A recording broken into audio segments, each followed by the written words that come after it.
حضرت مرزا مظہر جانے جانا فرماتے ہیں کہ بارش ہوئی تھی تازی تازی، دلی میں تازی تازی بارش ہوئی تھی. ایک بابا لکڑی کے جوتے پہنے کھڑا ہوں، اللہ اللہ اللہ، اسی کسے دے کچھ بھی نہیں لگ دے، نہ کوئی ساڈا دردی. بابا مست ہو کے جا رہا، اللہ اللہ کرتا جا رہا. ایک طوائف اپنے کوٹھے سے اتر کے تو سیڑھیوں پہ بیٹھی تھی، ساتھ اس کا یار بھی بیٹھا تھا. بابا اپنی مستی میں جا رہا تو بابا جی کے پیروں سے کچھ مٹی اڑی تو اس عورت کے کپڑوں پہ پڑ گئی. پرواہ ہی نہیں، بزرگ گزر رہے. وہ یار اس کا دوڑا ہوا آیا، اس نے آ کے تھپڑ مارا. کا خیال نہیں سارے اس کے کپڑے آلودہ کر دیے، تو کدھر، تیرا دماغ نہیں ٹھیک؟ بابے نے نظر اٹھائی، کہا بیٹے میں نے دیکھا نہیں، چل اللہ تیرا بھلا کرے، تو نے بدلہ لے لیا. بابا جی چپ کر کے وَإِذَا خَاطَبَهُمُ الْجَاهِلُونَ قَالُوا السَّلَامَ، چپ کر کے گزر گئے. ٹھنڈ کا موسم تھا، بارش تازہ ہوئی تھی، حلوائی دودھ کاڑ رہا تھا. اس نے بٹھایا بابا جی کو پھٹے پہ، پیالہ پکڑا، دوڑ کے آگے بڑھا. بزرگ آ گئے، آئیے بیٹھیے. دودھ کا گرم گرم پیالہ شکر ڈال کے دیا. بابا جی نے دودھ پیا، پھر نظر جھکی، پھر رنگ بدلا. کہنے لگے مالک تو کتنا بے نیاز ہے، کہیں تھپڑ مرواتا ہے، کہیں دودھ پلاتا ہے. تیری بے نیازی ہے نا، ادھر تھپڑ مروایا، یہاں دودھ پلایا، تو ہی جانتا ہے تیرے رنگ کیا ہے. ابھی بابا وہیں بیٹھا تھا، دوڑے آئے پیچھے سے لوگ، شور ہوا. بابے کو دبوچ کے وہاں لے گئے جہاں اس نوجوان نے تھپڑ مارا تھا. کہا تو اللہ کا بندہ ہے، اللہ کے بندے بد دعا تو نہیں دیتے. ہوا کیا؟ کہا تو نے بد دعا دی ہے؟ کہا نہیں دی، بات بتاؤ. کہنے لگے اس نے تجھے تھپڑ مارا ہے، چھت پہ چڑھا ہے، پیر پھسلا ہے، گردن کے بل گرا ہے، منکا ٹوٹ گیا، مر گیا ہے، تو نے بد دعا دی ہے. بابا جی کہنے لگے یار میں نے تو دوسرا لفظ بھی نہیں کہا، بھلا ہو کہہ کے گزرا ہوں، میں نے نہیں بد دعا دی. کہا تو نے دی ہے تبھی تو مر گیا. کہا نہیں دی. کہا بابا تو بزرگ آدمی ہے، سچ بول. تو بابا جی کہنے لگے سچ سنو. پھر میں آ رہا تھا، میرے پیروں سے مٹی اڑی، اس کے یار کے کپڑوں پہ پڑی، اسے برا لگا، اس نے مجھے مارا. جب اس نے مجھے مارا تو میں کوئی لاوارث تو نہیں تھا، جب اس نے مجھے مارا تو میں کوئی لاوارث تو نہیں تھا. مجھے دشمنوں نہ چھیڑو، میرا ہے کوئی جہاں میں ابھی پکار لوں گا، نہیں دور ہے مدینہ. اس نے مجھے مارا تو میں کوئی لاوارث تھا کہ میرا بدلہ کوئی نہ لیتا. اس نے مجھے مارا ہے تو میرے یار کو برا لگا تو اس نے اسے مار دیا ہے، میری تو غلطی کوئی نہیں. یاروں کا جھگڑا ہے، یہ تو دوستوں کا جھگڑا ہے، یہ تو یاروں کا جھگڑا ہے، کوئی غلطی نہیں میری، کوئی غلطی نہیں. خش خش جنہ قدر نہیں میرا، اے میرے صاحب نو وڈیاں، میں تے گلیاں دا روڑا کوڑا، میں گلیاں دا روڑا کوڑا. میں نو محل چڑھایا ہے سائیاں، میں نو محل چڑھایا ہے سائیاں.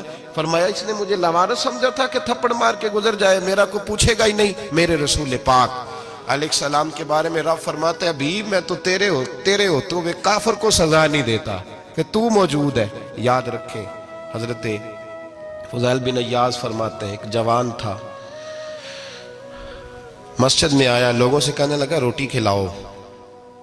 کسی نے توجہ نہ کی. اس نے کہا میں رب بتانے والا ہوں، میری طرف دیکھو تو صحیح. کسی شخص نے خیال ہی نہ کیا. پھر اس نے کہا یار تھوڑا سوچو. نمازیوں سے کہا، اہل علاقہ سے کہا، انہوں نے کہا تیری طرح کے بڑے درویش دیکھیں.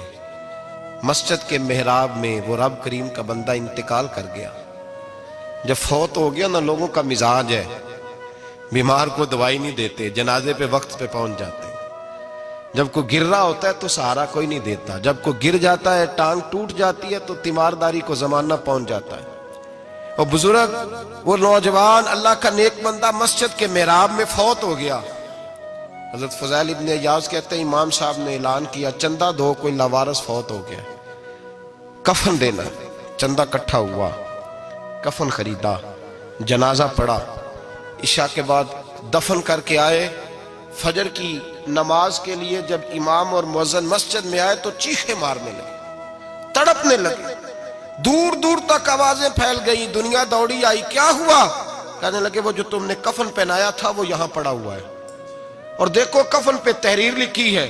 تحریر کیا ہے؟ عرش کے مالک نے فرمایا میرے دوست نے روٹی مانگی تم نے دی نہیں، اس نے تمہیں میرے قریب کرنے کے لیے اپنی طرف توجہ کرائی، تم نے کی نہیں. اور میرا یار تمہارے کفن کا محتاج تھا، سنبھال کے رکھو اپنا کفن، میں نے اسے جنت کا لباس عطا فرما دیا. سنبھال کے رکھو، یہ کوئی لاوارثوں کا ٹولہ ہے؟ یاد رکھیں جو وارث والے ہیں، وارث والے ان کا رنگ اور ہے، جو ماننے والے ہیں ان کا مزاج اور ہے۔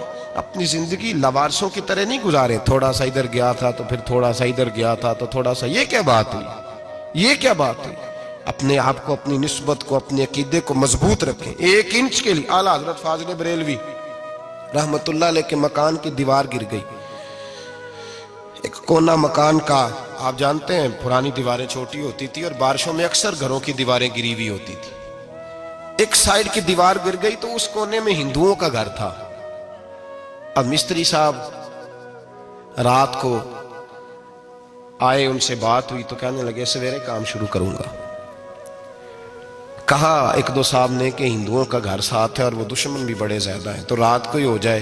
کہنے لگا جی نہیں، میری مجبوری ہے، مزدور کہاں سے لاؤں گا، بڑے معاملات ہیں، سویرے شروع ہوگی۔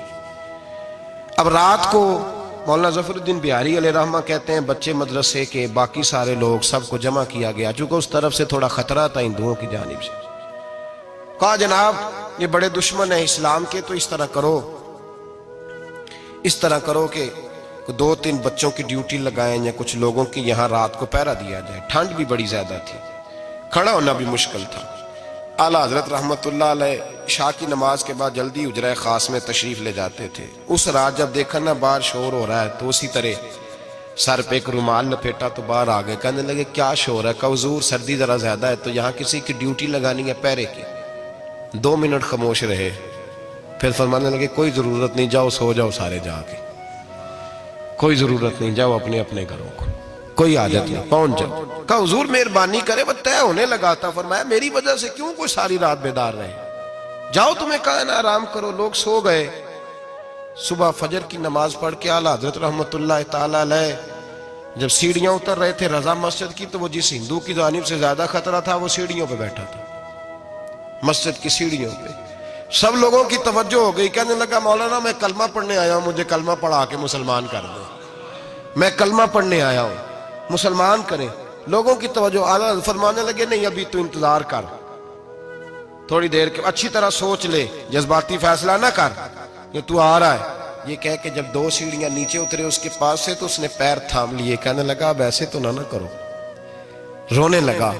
اعلیٰ حضرت رحمت اللہ نے کلمہ پڑھایا، کچھ باتوں کی نصیحت فرمائی، تشریف لے گئے۔ گھیرنے والے گھیر کے بیٹھ گئے، کہنے لگے ہمیں بھی بتا بدلہ کیسے ہے۔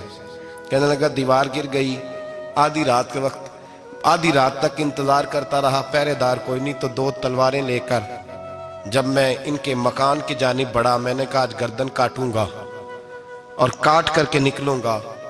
کہتا ہے جب میں قریب آیا تو 2 شیر کھڑے تھے، اوپر سے پلٹ کے آیا تو پھر کھڑے تھے، ادھر سے پلٹ کے آیا تو پھر کھڑے تھے۔ فرماتے ہیں میں 2 گھنٹے کے بعد آیا تو پھر پلٹ کے کھڑے تھے، میں پھر 1 گھنٹے کے بعد آیا، سحری کا وقت ہوگا تو پھر پلٹ کے کھڑے تھے، اب میں ڈر کے بھاگا۔ کہتے ہیں فاضل بریلوی نے اپنی کھڑکی سے منہ باہر نکالا، کہنے لگے اور کتنا تجربہ کرے گا، مجھے تو لاوارث سمجھتا ہے، لاوارث ہوں میں، اور کتنا تجربہ کرے گا، بس کر مان جا۔ میں نے کہا حضور یہ کون ہے، مجھے بتائیے تو صحیح یہ کون ہے۔ تو کہنے لگے میں نے ساری زندگی رسول اللہ کی عظمت کا دفاع کیا ہے، ساری زندگی غوث اعظم کے نعرے لگائے ہیں، ابھی تو یہ مدد صرف غوث پاک جیلانی کی بھیجی ہوئی ہے، ابھی تو غوث اعظم کی بھیجی ہوئی مدد ہے، مولا علی ابھی پیچھے ہیں، 2 جہاں کے محبوب ابھی اس سے پیچھے ہیں، وہ تو ابھی پیچھے ہیں، پیچھے کھڑے ہیں کہ ضرورت پڑی تو ہم بھی تیار بیٹھے ہیں۔ او بھائی آج رواج ہو گیا، رواج، میں نے 2-4 دن پہلے بھی کہا تھا، لوگ کہتے ہیں نہیں کوئی نہیں ضرورت، سامنے سارا کچھ نظر آ رہا ہے۔ او خدا کے بندو یاد رکھو، نسبت ہے بڑی چیز، جانے تگو دو میں، اگر کسی کو نسبت میسر آ گئی نا، نسبت، خالی دامن ہی مل گیا، تیرے ہاتھ میں کچھ ہے تو ہونی چاہیے نا، خالی دامن ہی تجھے کسی کا میسر آ گیا تو بچ گیا۔ اپنی نسبتوں کی حفاظت کریں، ان کو مضبوط کریں، ان پر محنت کریں، ان پر توجہ رکھیں۔ یہ نسبت جو ہوتی ہے نا، نسبت، یہ دیکھیں نا ایک گتا ہے، عام کتاب کو لگا ہوا ہے تو جہاں مرضی رکھ دو، اس کی کوئی قدر نہیں، لیکن جو گتا قرآن مجید کو لگ گیا ہے اس کو بغیر وضو چھونا جائز ہے۔ ایک پٹھے پہ اینٹ بنی ہے، جو باتھ روم میں لگ گئی وہاں بغیر جوتے کے جایا نہیں جا سکتا، اور جو مسجد میں لگ گئی وہاں جوتے پہن کے جایا نہیں جا سکتا. یہ نسبت ہے بڑی چیز. اگر میسر آئے نصیب ہو اپنی نسبت کو مضبوط کر کے رکھا کریں, اس کی جولانی کا مظاہرہ کیا کریں. اس نسبت میں روز توانائی آنی چاہیے.